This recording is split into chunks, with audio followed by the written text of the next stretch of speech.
Although our audience is probably more scared, rather scarred, from watching Ausse make bodybuilder poses to the cameras. From what Ziva says, what we're going to play is a survival type game where we'll have to defend ourselves with these replica firearms and work together as a team. But isn't something off? Why are there 2 guns for 3 people? The game will be divided into 3 sections of 15 minutes each. If your team hasn't gotten any kills in a round, you'll be eliminated. Ciaran, you're the one who knows the most about guns. How are we going to do this? All I've learned is from movies and video games. Don't think too highly of me. The shotgun is an M3 and the submachine gun is a P90. We're lucky because both of them are useful indoors, especially the shotgun, although the P90's silencer can come in handy in concealing our position if there's enough background noise. To shoot, you first need to unlock the safety and put it into either automatic or semi-automatic mode. If you pull the trigger down halfway in automatic mode, it'll shoot semi-automatically and... Got it. Now that you showed us your power level, can you get to the point? You're lucky that I'm giving you the shotgun, and because Deniz is falling asleep, I explained to Ausse how to reload and prepare the weapon. Now he only has to pull the trigger to...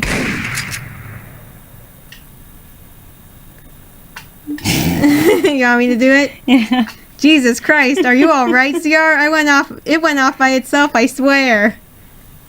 What was that noise? I was picturing just getting up all the time. What was that noise? Yeah, because he fell asleep and now it woke him up. What's Ciaran doing on the floor? Why is he coughing up blood? You can consider yourself dead and out of the game once you've been shot. These security cameras will help us monitor that nobody is cheating. As some of you have probably already noticed, those weapons aren't lethal. Still, their hits will hurt a lot. So please wear the security glasses that you'll find inside each of the briefcases at all moments. And don't worry, Andy, the game doesn't start until I don't give the signal, so you're still in the game. It only works if he's still alive. Say something, compadero. The desert. I can see it. I'm enacting the Gulf War once again. No, he's hallucinating. Now he's hallucinating. Oh, no. Oh, well, it still works. It still works. You weren't even born until after it had ended. Each school will receive points based on the amount of players from each school who survive until the end. I'll be awarding extra points to those who score the largest amount of player kills as well. All clear, right? Then what are you waiting for? Let's go! A deep silence blankets the entire school. Team Ultra Boob Eaters, UBE, takes our time to react as well. What are you waiting for? The timer has already started. Go! Oh, roar! In unison, the roar of all the players resounds against the walls, accompanied by the echoes of first bloods and gunfire. Anyways, do we have a plan? Ausse and Deniz focus their attention on me. Over 30 years of experience on different battlefields, and for what? War never changes, and today is no different. Ciara's gone nuts! If you want to survive, then follow me. First, we must find a secure hideout, then we'll let the foolish among them kill each other. At least it seems like you're taking this seriously, Ciaran. That's Commander Andy to you, maggot. Sir, yes, sir! The upper floors of the school are probably the worst place for anyone to try to survive. All the middle areas of the school are open spaces. They're the perfect spots for snipers. The narrow hallways in between are perfect places for ambushes. We can only count the ends of the building and the bottom floor as places for fair fights. Everyone else seems to have the same idea though, and our only escape routes are teeming with enemies. Curiously, some people have been trying to climb up to the upper floors, creating a brutal clash with no survivors on the staircase. Who in their right mind would actually want to come up here anyways? We tried to apply pressure to our enemies to create an escape route, but the powerful cover fire flying around prevents us from advancing, and we're forced to pull back. Our efforts were all for nothing. Our largest success is when we managed to snatch a couple of guns from 2 enemies who were killed off after an insane kamikaze attack.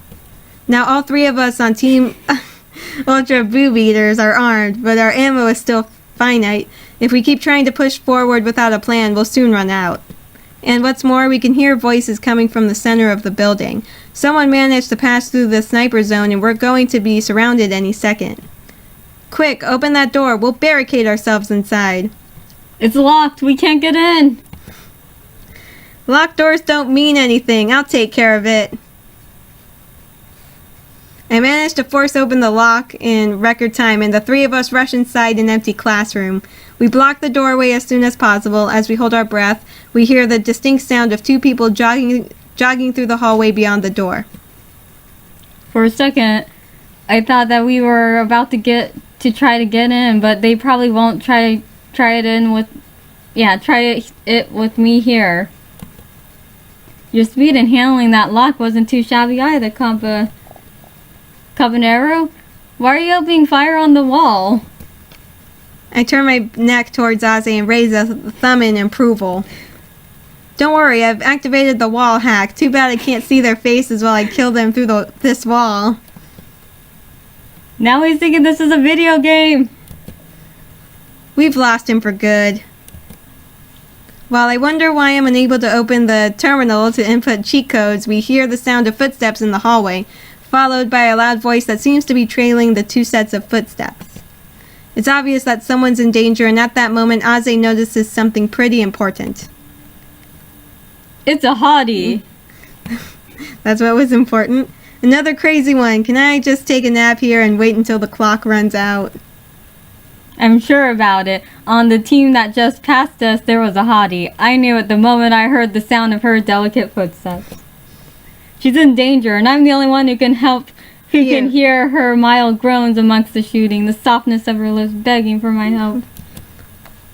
I'm pretty sure that you're just projecting your expectations on the situation, but sure, go ahead. Good night. Deniz accommodates himself on top of one of the desks, entering a dream world where he can ignore us. Ciaran. Oh. Something in a foreign language. Our paths divide here. You didn't even want to try? Yeah. Ausse grabs my shoulders and fixes his eyes on me, his heart reflected in them. Ciaran, I may not come back alive if I leave. You need to know that I'll always be with you. Every time you close your eyes and think of me, you'll be able to see it clearly. The moments that will always represent our friendship. That's kind of creepy. And over dramatic. Oh, jeez. That's really something I can't read. I know, symbols. That was symbols. More symbols. And more symbols in the flashback. Those memories didn't really represent our friendship. They weren't even in the original version. The heck was that language? Farewell, compañero. No, amigo. I'm being serious. They could have at least had English subtitles.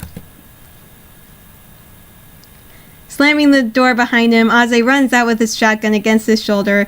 He takes solid strides with a composed face.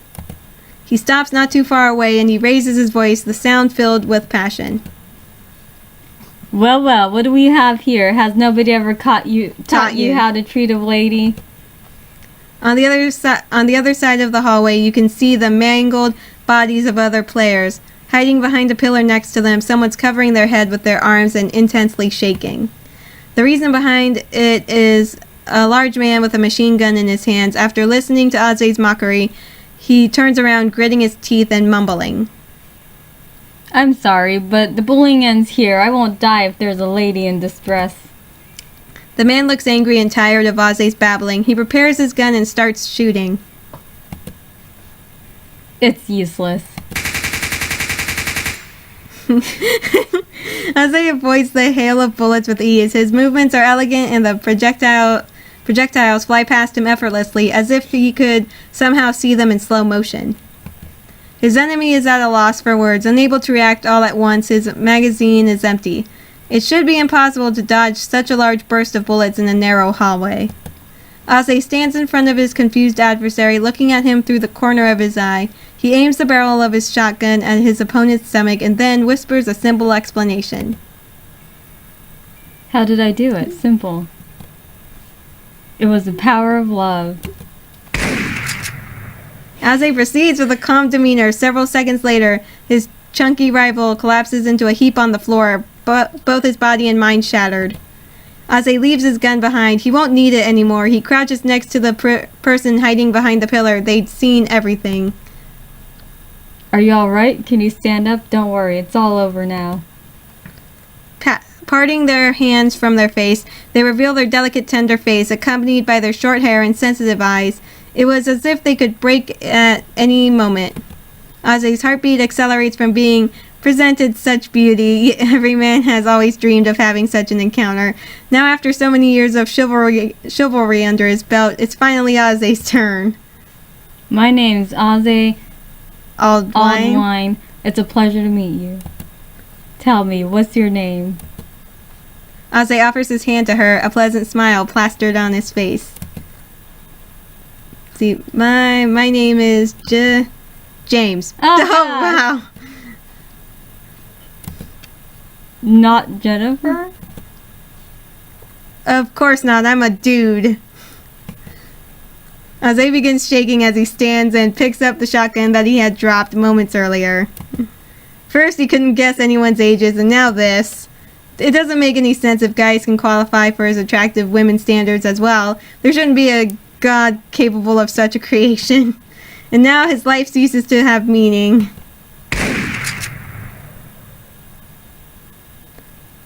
Back in the classroom, Deniz and I managed to hear Ausse's last shot ring out. I'd already warned him, some people really aren't bright. I lower my head, lost in thought and unable to say anything to Deniz. I'm sorry, he was your friend after all. I should have been more careful with my wording.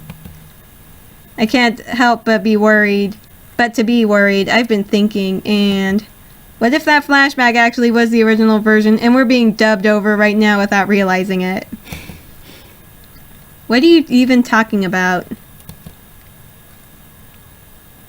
The first 15 minutes section comes to an end. Ziva announces the teams that have been eliminated for not getting any kills through the PA system.